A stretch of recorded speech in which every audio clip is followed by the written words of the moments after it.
హోళికా దహనం వెనుకున్న అసలు కథేంటి? హోలీ పండుగకు దీనికి ఏంటి సంబంధం? పదండి చూద్దాం. అగ్ని నుంచి వరం పొందిన హోలిక మరి అదే అగ్నికి ఎలా ఆహుతయ్యింది?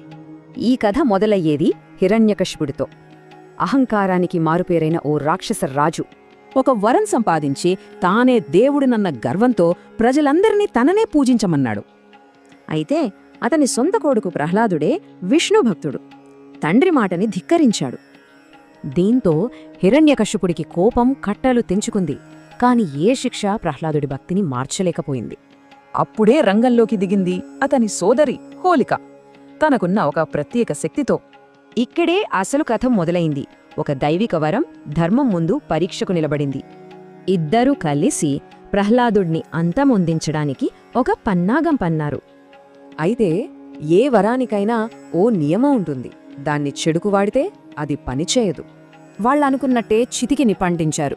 కాని అక్కడే ఓ అద్భుతం జరిగింది. ధర్మాన్ని కాపాడాల్సిన వరం అధర్మానికి తోడవదు కదా? హోలికను కాపాడాల్సిన ఆ శాలువ ఎగిరి వెళ్లి ప్రహ్లాదుణ్ణి కవచంలా చుట్టుకుంది. దీంతో రక్షణ కోల్పోయిన హోలిక ఆ చితి మంటల్లో భస్మమైపోయింది. అందుకే హోలికా దహనం చెడుమీద మంచి సాధించిన విజయానికి ప్రతీక. సో హోలిక ఎందుకు కాలిపోయింది? సింపుల్.